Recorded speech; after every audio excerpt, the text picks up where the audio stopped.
All right, welcome in everyone. It is the semifinals, baby. And then there were four teams left in the Yeah. college football playoffs. We are here. We basically made it. It's been a cool, crazy, wild ride. So we're here to break down both of these matchups in somewhat granular detail, I hope and expect. Talk about both games from a betting perspective, just from a game script perspective, and hopefully give you guys some relative, real and actionable sort of takeaways for both these games, and just kind of see how see what we expect from a betting perspective, because we both of us, at least I know you and I, Seth, have some action on some futures for, Yeah. unfortunately, the same game. So we're gonna break down all of it, guys. You know the drill. Let's start the show. Give a damn about a hater when I feel like it. Not today, not today, not today, not tomorrow. Get out my way, please. I'm trying to get paid. Not today. Yes, indeed. All right, the semifinals are here. What's up, everyone? What's up to the chats? Jonesy, what's up, man? Mr. Katz, how you doing? Yeah, let's talk about it, guys. Like I said, and then there were four. So we're here. We basically made it to the end of the finish line. Let's talk game breakdowns first, some future stuff, and then let's maybe hit a little bit of zoom out, rewind on the model, and kind of where things stand from that perspective as well. So Yeah. but let's get to the nitty-gritty of it first. Let's talk about the first semifinal matchup, shall we? How about Notre Dame and Penn State? This one opened at 1.5, looks like, and is now pretty much at 2.5 throughout the market here. And this one, I tease it, and this is the one, Seth, where you and I, Steve, do you have open positions on one or both of these teams as well? Mm-mm. Okay, so Seth and I both have futures on Penn State and Notre Dame to win the national championship, and these were given. The Penn State one was given out, I think, what did we say last week, like September. Yeah. Something crazy. And then we Yep. identified Notre Dame as having some value later in the season, and you took those maybe a couple of weeks ago. Can't remember exactly when. I have a Penn State plus 1,000 and a Notre Dame plus 900. Okay. And then you have a plus 2,000 for Penn State? I got plus 2,000 for Penn State. So before we kind of get into the nitty-gritties of what I should do, if anything, on that position, let's break down this matchup a little bit here. So Seth, for me, this is one of those quintessential, again, strength on strength situations here, where Notre Dame, again, you have one of the best, if not the best, passing defense in the country, but Penn State is a borderline top 5 passing offense in and of itself here. So this one, for what the market is doing so far, really, I doubt it's going to move through the 3, but this is effectively a coin flip game from what the market's telling us here. So what is your assessment of this matchup going in? Yeah, I mean, these are both two teams that are really good, and you've kind of outlined it, a little bit of strength on strength. Notre Dame, 57th best passing offense, second best rushing offense. Notre Dame, 9th best passing offense, 25th best rushing offense. But on defense is kind of, I think, the whole story of this game. Penn State, 17th against the pass, 9th against the rush. Notre Dame, number 1 passing defense, but 53 against the rush. And I have to say, watching the Penn State Boise State game, it was alt season, and alt season was full in effect here, but the reality was Penn State got very cute in that game. And my assessment here is Penn State willing to do what they need to do, which is run the ball. I don't want to see cuteness. I want to see, 65, 70% run here. And I'm not sure that Penn State's willing to do that based off of how they played Boise. Pretty much every run was a successful play. And all of a sudden they're dialing up bootlegs, they're dialing up all these exotic passes, and I'm concerned. And ultimately, when we look at the drive quality statistics, we call that Eckel rate here. Shout out Parker. We see that these teams are extremely close.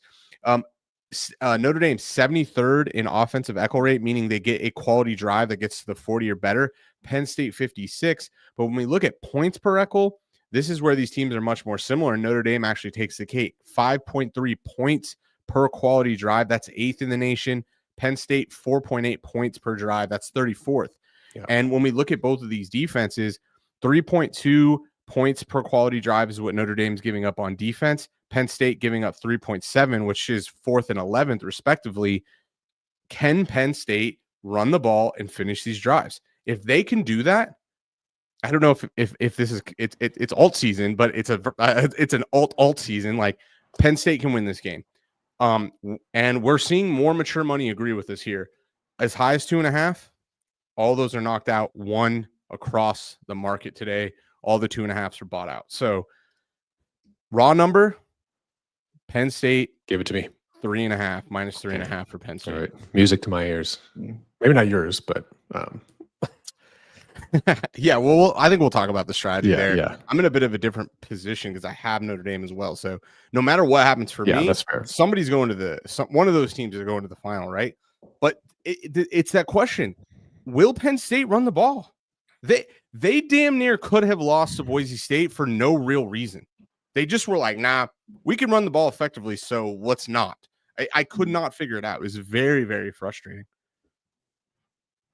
Okay, Steve. Yeah, Phil. For all that being said, too, I'm wondering, like, take both quarterbacks, and insert them into that discussion. Or, I don't want to lose sight of this, but I think Riley Leonard and what he does for that Notre Dame offense, like, he's obviously very good running the ball in and of itself. But if the Penn State defense can basically force him to become, or to force Riley to beat them through the air, as opposed to on the ground, number one, sets them up for success. And then two, for Penn State's offense to have success, I think the kind of inverse is true. Like, Aller needs to figure out, or they need to get Aller to be successful running the ball as well. I think that Drew Aller's been like a top 10 quarterback basically all year in terms of efficiency. Like, he's getting, like, I've been generally impressed with him from start to finish, but like, he's their number 3 rusher in terms of carries, but he leads the team in EPA per rush and rushing rushing success rate. So there is a pathway or a game script here that I think if Franklin and them can scheme up enough of these dialed and sprinkled in against this number 1 pass defense, yeah, maybe I hope Seth is right that Penn State can win this game. But what do you think? Yeah, I got to be honest, guys. I don't have a lot of faith in Penn State in this game whatsoever. And again, I'm want to be humble here because obviously, like Seth pointed out, we'll see what the market's doing, and we'll see what the market continues to do up until kickoff. But I'm not calling this recency bias, but we obviously saw what Notre Dame did to Georgia. And Nick Singleton is not Trevor Etienne. And I get it. You have Gunnar Stockton coming in for Carson Beck, and you can say, okay, well, Georgia's going to have a more of a run-heavy focus. Maybe Notre Dame can stack the box, and maybe that kind of takes away from that game plan that you're not really worried about Stockton beating you through the air. But he had a pretty decent day, all things considered. That Notre Dame defense is just absolutely stifling. And so for me, it's I don't know if running the ball is going to be enough in of itself for Penn State to actually win this game. And then from the flip side, from Notre Dame standpoint, like, yeah, we don't think of Riley Leonard as this sort of, gunslinger who's going to kind of dice these teams up through the air. He's more of a mobile quarterback who beats teams by running the ball as well. But you can convince me of a game script where you can have a defensive battle on both hands, and you just need Riley Leonard to have one good plays, maybe one explosive to Jaden Greathouse to be the difference in this game, kind of like a, 3-point, 7-point, whatever victory it may be. So to me, it's more so I have more confidence that Notre Dame can rely on their defense and put up enough on offense to eke out a win than Penn State winning this solely through the offensive side of the ball. I just don't have that kind of confidence, seeing what Notre Dame has done pretty much every week except for that NIU game. So we'll see what happens here, but that's just my kind of 2 cents here. And again, I'm saying this without any futures, without any sort of real action on this, so I can sip my ivory tower. But I'm curious to see what actually happens.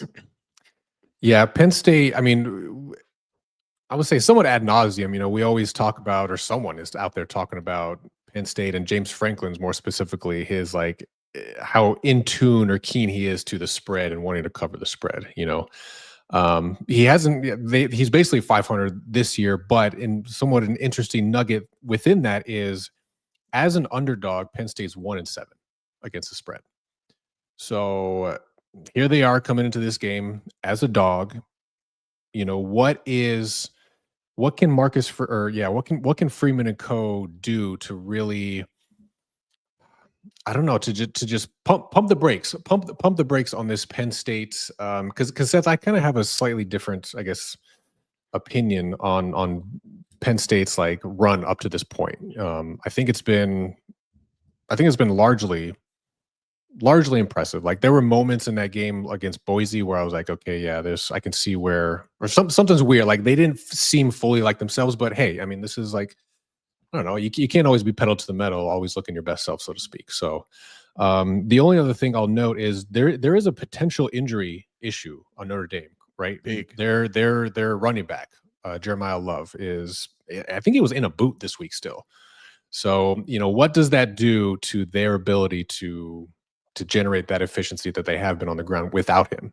Because going back to Riley Leonard again, one last point there is he's been really good for them when they've sprinkled in or kind of mixed in his design rushing attacks. But if he is your first or maybe even second option of running the ball, that might be an issue for the Notre Dame offense. Like use Riley Leonard rushing as a not an out or like a kind of third or fourth option, but like if he's your first or second, I don't know if that's enough, man. I don't know if that's going to do it. Well, if they're using him as the first pass option, they're definitely fucked. Oh, sure. I don't think they trust him to do that. There's also injury on Penn State defensive side of the ball. Abdul Carter potentially out in this game. Oh, I didn't know that. Okay, I didn't realize that. Which was a huge aspect of the Boise State game.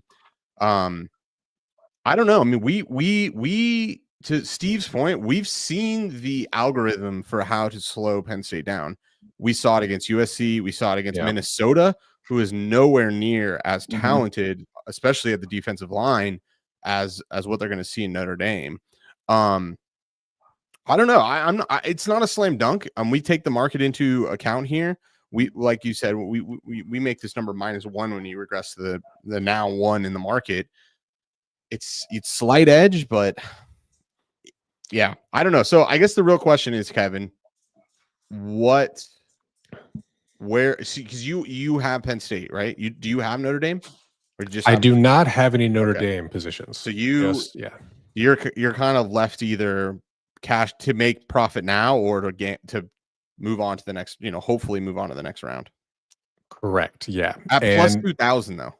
At plus 2,000, and I have like just under a unit on it. I don't have quite a full unit on it. So if that came to fruition and they ended up winning the Natty, then that would add about, let me see.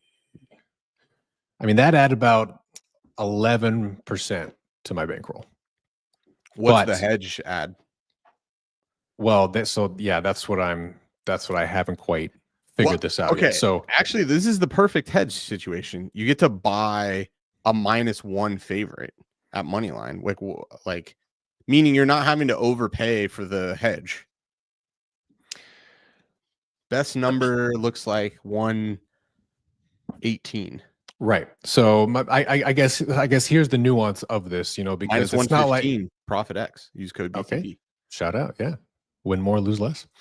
But the nuance here, at least in my brain, and let me know if I'm thinking about this wrong, is that if Penn State actually does win this game, and I did hedge or put something down on Notre Dame, I'm still in the same position. Yeah, you still have to hedge a week from now. So I don't want to eat up all my potential ROI, on one hedge. This is different than the SMU situation where it was just the ACC championship. Well, so it's basically like a little. It depends on how risky you want to be. Basically, I would ask Steve, but I think I know his answer. Just let that shit ride, right? Oh yeah, or double down. Yeah, put more on it. Hey, I mean, technically speaking, we make Penn State a little bit of value. I'll tell you what I'm leaning. I'm right now. I'm leaning on nothing. I'm not leaning on leaving it be, letting it ride. I don't. We talked about the SMU futures. Was fortunate enough to cash on that one, or hedge out of that one in cash, and we've had a slightly profitable year as well with the model. So like, it's not like I necessarily need the cash per se. But so I think it's more growth. It's more growth. Yes, it is. It is more crazy CLV. Like you got plus 2,000. The best number in the market right now is like plus for sure 40.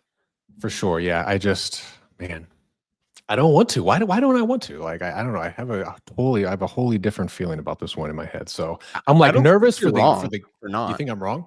No, I for not don't doing think it? you're wrong if you're not, if Okay. you don't. It's basically, do you want to lock up profit or do you want to let it ride? And Yeah. I think you're in enough profit that the Yes. growth might not be worth Right. the overall payout. So okay, what are you? You're not probably gonna do anything then. Sounds like on yours. So I looked into this. I mean, I want to make profit, so I'm Yeah. a little probably obsessed with it. But I'm in a different situation because no matter what happens in this game, to your point, I have someone going to be in the finals. The problem with this is, the Ohio State is just like the market is just like buying and buying and buying, and so it looks like we're headed towards this situation where whether it's Penn State or Notre Dame, you're gonna, assuming we're gonna Either one talk of these about it, teams will be a dog against likely Ohio State. and a big dog, like maybe 7-point, favorite. So I don't know. For now, we can revisit it. I think when we get to the kind of the bracket, but Right. I don't know. I think you're right doing it either way. I think we have a couple. I think Mr. Katz, if he's in here, he was saying that whatever book he used, they weren't offering a cash out, and that's been the same with my book that I have the features at, which it's somewhat irrelevant, but if you can hedge out, Cool. Give 4 shots deep. Give us a line for each possibility in the finals once you guys finish the breakdowns. I'd be interested to see. I don't know if is that something you can do in real time? I get you a rough number. Yeah. Yeah. Okay. All right. But yes. So Steve, Seth, any lasting thoughts on this one before we move on? The only other thing I wanted to touch on to Notre Dame, or to the point about Notre Dame's defense and Drew Aller being, more or less a stud this year. He has a 0.0% turnover worthy play rate under pressure this year, and that is best in the nation. And Notre Dame has been really good at creating havoc plays and generating pressure on QBs, right? So what's going to give, I guess, so curious to see. Like there's been one too many things in my brain, Seth, where I'm just like, oh yeah, checkbox for Penn State. Like, oh yeah, that's making me not want to move off the position here. So I don't blame you. I think this is a coin flip game. I mean, our model, our numbers, like I said, the raw numbers make this 3.5. I'm not all that surprised because, to your point, I mean, there's definitely been more trial by fire for Penn State than Notre Dame. What, other than that loss to NIU or whatever, Northern Illinois, what adversity has Notre Dame run into? It was basically like, could they beat these teams bad enough? And they have definitely proved. Any of the haters saying like, who have they played? Like, we called that out over and over. Like, this is a highly talented roster. Don't get me wrong, but Penn State is also. So I don't know. This, I can see so many different game scripts. Especially the one, our weighted EPA.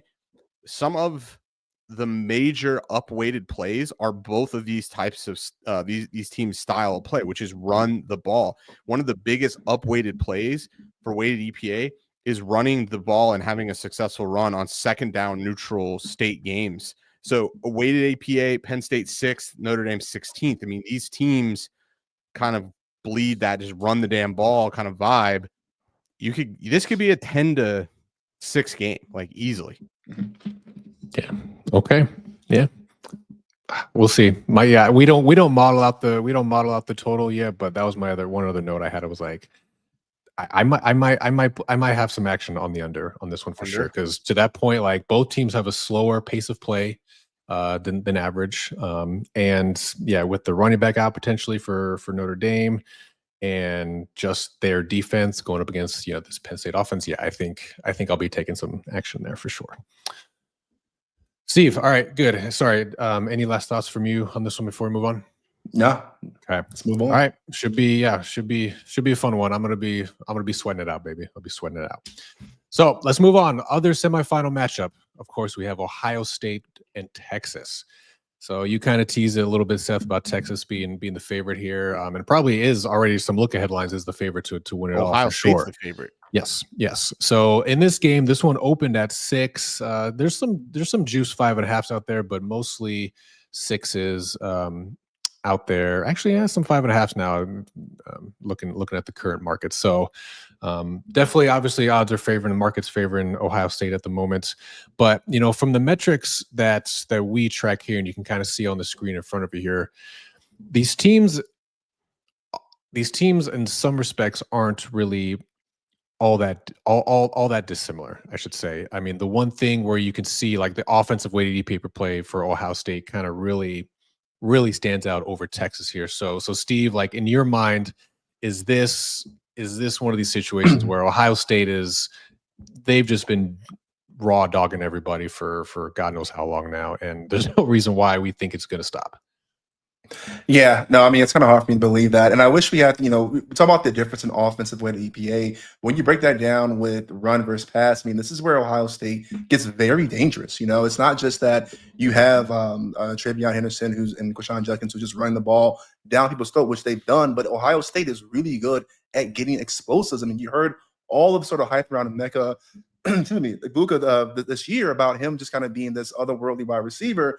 But this one, and not to mention Smith on the other side, this is one of the ones where if I'm Texas, I'm very concerned, right? We talk about Texas coming in this game, whether it's Ewers, whoever at quarterback, they're supposed to have this high-powered offense. They can keep up with any team in the league, but we've seen time and time again where this team has just let these opponents come back in this game, most recently with Arizona State. And listen, we were on ASU plus 14, and that was great, but Texas damn near lost that game and really should have lost that game to ASU, and that's highly, highly concerning. And we talked about this, I think it was a couple of weeks ago. You look at Texas's resume, you have the game against Georgia, but this is one of the teams where, yes, they're in the SEC, but they've had a fairly easy go of it in that conference. And now you get to the real deal studs. I don't know how much longer Texas can really keep up. And I think the spread's pretty indicative of that. So I think Ohio State continues to come out. They've been a team on fire since that Michigan loss. And quite frankly, I don't think Michigan beat Ohio State. I think Chip Kelly beat Ohio State, and that very questionable play calling, not utilizing Ohio State's explosiveness, would really cost them that game. I don't think they make that mistake again. I think Ohio State rolls. Yeah, or is that the best game they could have lost, right? Which is just Yeah. wake them up. It's like the ultimate enemy. Yeah. Yeah, I don't have a too dissimilar take here. I mean, these teams, don't get me wrong, Texas can put up points, maybe, right? And then that's the question here. I mean, this is not like a scrub team, but yeah, Texas is 23rd passing, 70th rushing offense. Obviously, OSU much more efficient, 4th best passing offense, 12th best rushing. The question I have here is both of these defenses are elite. When we look at our defensive echo rate numbers, so basically quality drives, Texas in our database is the number 1 echo rate over expected defense. OSU is number 3, and these teams are 1 and 2 respectively in points per echo. So they don't give up a lot of touchdowns with those quality drives. The raw model here number makes this number actually Texas plus 4.5. And I actually think that that's spot on, because I can see what this could come down to is one of these teams, probably OSU, getting a touchdown where Texas doesn't. They have to settle for field goals. And it does feel like, and we know kicking is very mental. Yeah. This is a self-manifesting thing. I've always said this. I've always had this take. Same about fumbles. What is the true difference between somebody that has a fumbling problem versus those that don't? It usually comes down to someone says they have a fumbling problem, and then it's hyper-focused. It's the same in the kicking game. And we've seen this now multiple weeks in a row. Texas could win games on the kick, and they don't. I think their kicker Auburn is his last name, which maybe that's a incognito SEC spy there. But I'm just concerned that in a game where possessions are going to be limited as far as quality possessions and getting points in the red zone, does that manifest itself? Because it's manifested itself in the SEC championship game, and it damn sure manifested itself in that ASU game. Yeah. So I don't think the market's got this wrong. I don't think we're going past the 6. I think that's as high as the number's getting. Yeah, I'd be surprised on that myself personally. And yeah, to your point, Seth, and one of the questions I wrote down here is, which team do you trust more inside the 40-yard line? Because to the point about the points per echo and all that, like both teams defensively are very good at not allowing touchdowns, when opposing teams get there. And both of these teams are extremely talented. You can see the team talent composites there at the end. But Oh yeah. I mean, I hate to cite the eye test and vibe, so to speak, but like you have Henderson, you have Howard, you have Jeremiah Smith. Like talent is going to win out when the fields get shorter, right? You can scheme up all kinds of crazy fun stuff, between the 20s, with whatever kind of play call and playmaking stuff. But once the field shortens and dude just got to make plays, I think I just trust Ohio State's dudes to make plays over Texas's dudes. A little bit more for sure. Yeah. I definitely want to caution though. I'm seeing so much of just like it's slam dunk Ohio State by a million. It's going to be no problem. I like this is classic why books exist, because it's your mental model sucks, to be honest. Sorry to call people out that are watching this, but it sucks. If you're thinking that, you're probably wrong here. Like, can Ohio State win by that? Yes, they can blow them out. Is it very probable? In my mind, no, it's not. You're just having this recency bias that they whoop the shit out of a team that they already played, that they're very familiar with. They, could scout in a different way. And so I would just caution that, I would not think this is alt season personally for me, and the model agrees with that. So I just want to caution Texas has a chance to win this game. Is it probable? No. Is it likely? Probably not. Yeah. No, and one other thing I had here too is like, if Texas is going to pull it off, there has to be those things that happen, the high variance stuff, the stuff that's in between the margins, so to speak. So I had a couple of things jotted down, and it's just like none of it really points to Texas's favor. In other words, they probably need some fluke shit to happen. So field goal conversion rate, and you talked about it already, Seth, 73% for Ohio State versus 64 for Texas. And then a couple of other high level things: penalty yards per game. Ohio State best, Texas there, 37 versus 51 yards per game, as well as overall penalties per game. So for Texas, you have to have basically a mistake-free game. Your kicking game has to be on point. And then probably some other, you got to generate some short fields or somehow. It's very difficult for me to see. They have the defense to do it. Like, this is a team that could generate, sacks, tip balls, interceptions. And if you get a pick six off that, all of a sudden, right, there's where all your mistakes can live, where you can still have the same amount of mistakes, but you have this, one pick six. So I don't disagree with you. How about this take though? Manning comes in and then they win it all. I don't know if this has any probability. Buy all the Manning props you can get by, because if you think that there's a 5% chance of that happening, those are going to be extremely mispriced. Can that even happen in your guys' mind? Is that even on the table? Well, shit.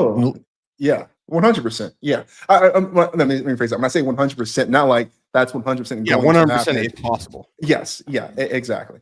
We've already seen them flirt with this idea, and this is the game where all the marbles are on the line. You're in the semifinals. Like, you need a spark. You have to survive. 100%. Yeah. Yeah. Well, how long ago was it that Saban did it in Bama with Tua and who was the other guy? Hurts. That's right. Yeah.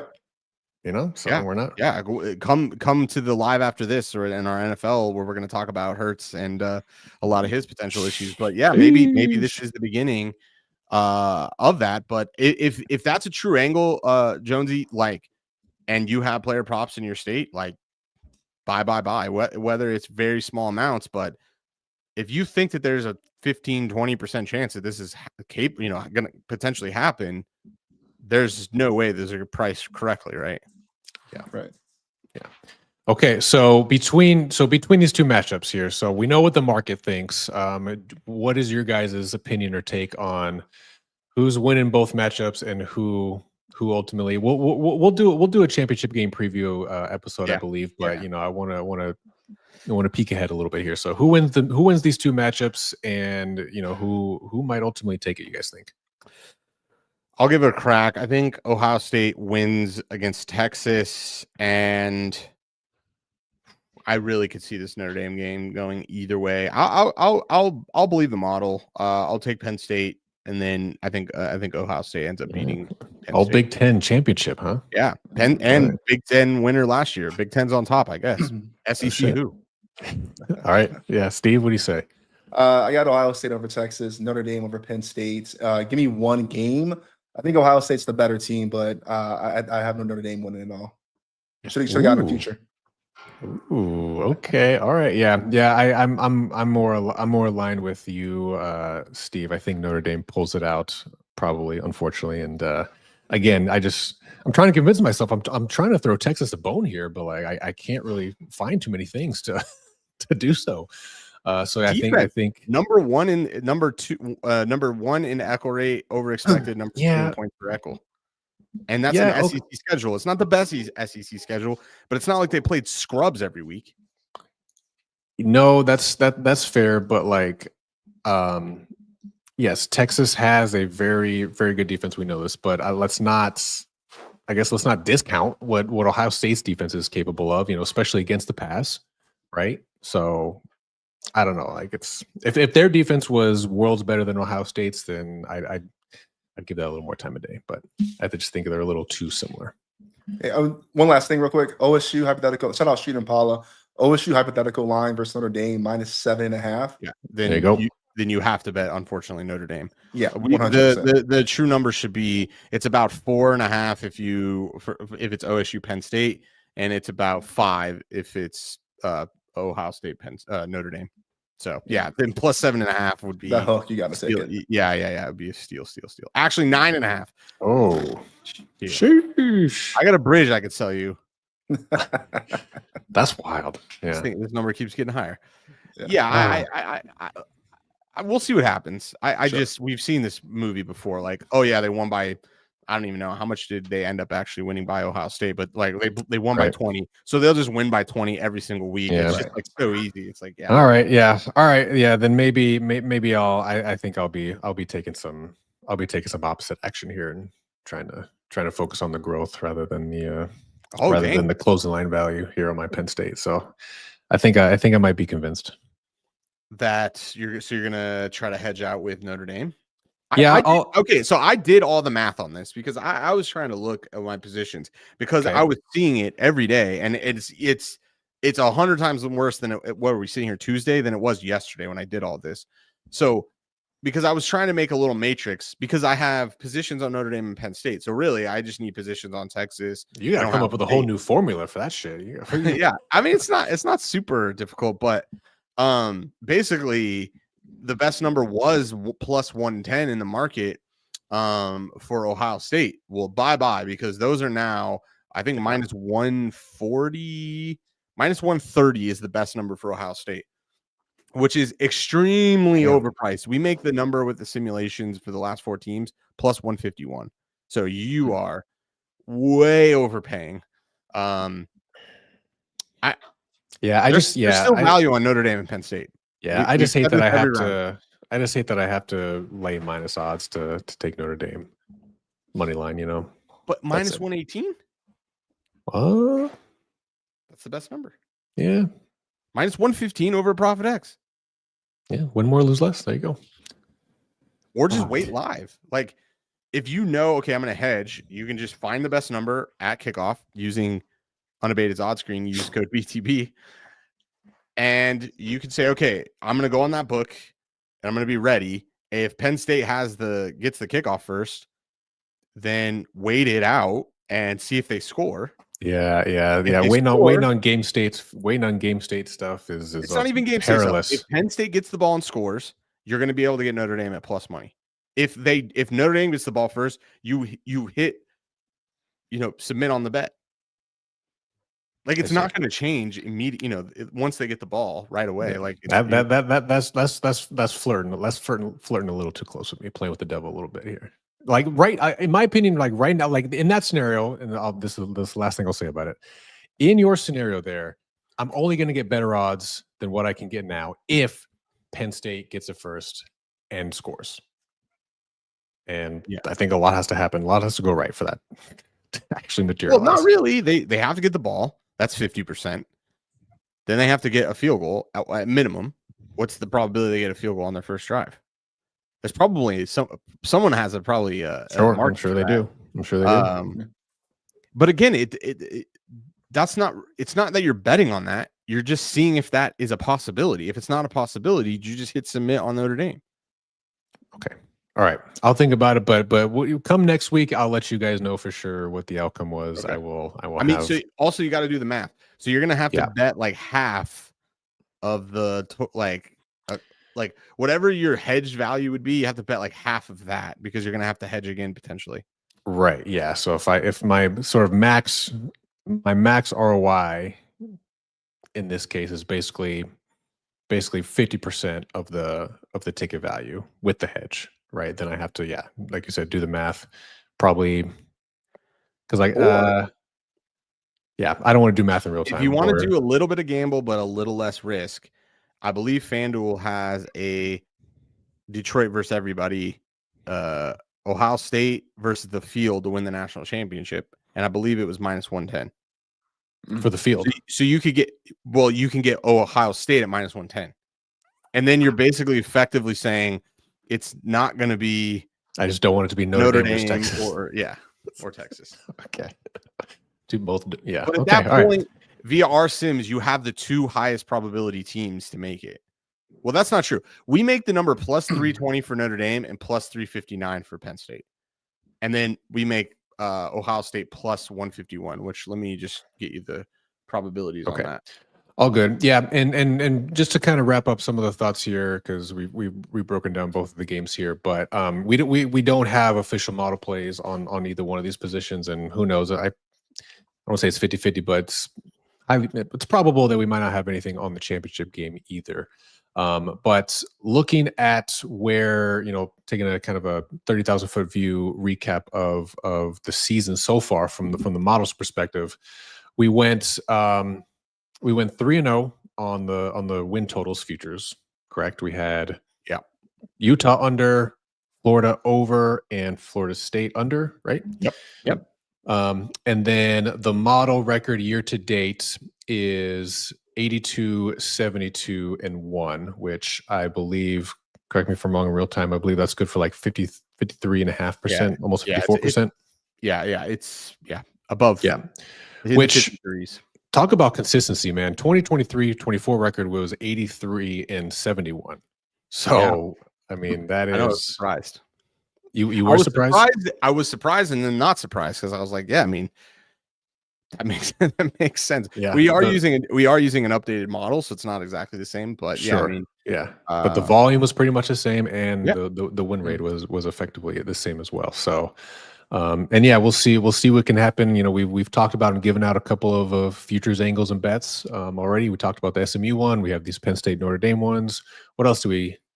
You guys remember? Off the top of your head? Oh yeah. If you followed our picks, you made money. I get like that's the best thing to say. And all can be verified on Pickett and BetStamp. I think that's really important as well. Like we do what we say we do over here. And if you've been following us at the beginning of the playoffs, we gave out Notre Dame and Penn State, so you didn't even have to get those preseason. I got those at the beginning of the playoffs. Yeah, there you go. So, all right, yeah, I think the championship game is what, the 20th, I believe. So after this weekend, both games on Saturday? No, one's on Thursday and one's on Friday. Oh, damn. All right. I'm all turned around then. So 2 days. Yeah, in a couple days here. So after these games play, the championship game will just be right around the corner. So yeah, I think we'll be back for one more, right? We'll turn around, we'll do the championship preview, and then break it down. Hopefully we'll have a model play. If not, whatever, we'll still break it down. So all right, Seth, Steve, any lasting thoughts, comments, questions, inquiries, concerns, qualms? Nothing more than if you're still watching, shout out. We're going to go to our NFL podcast next. So please join us there. The link is already on our YouTube channel. We'll see you over there in a couple minutes. Yes, sir. And I guess we are, because I guess a big Penn State podcast this week. Yeah, why not? Go Nittany Lions, baby. All right, boys and girls, appreciate you guys tuning in. Appreciate the likes, appreciate the comments. Don't forget to subscribe to the channel if you're not already. As always, we're here every week and we'll be for the next week for college, but as Steve mentioned, we'll be going a lot further than that for NFL as well. So appreciate you guys tuning in. It's been real. We'll see you next week. Take care.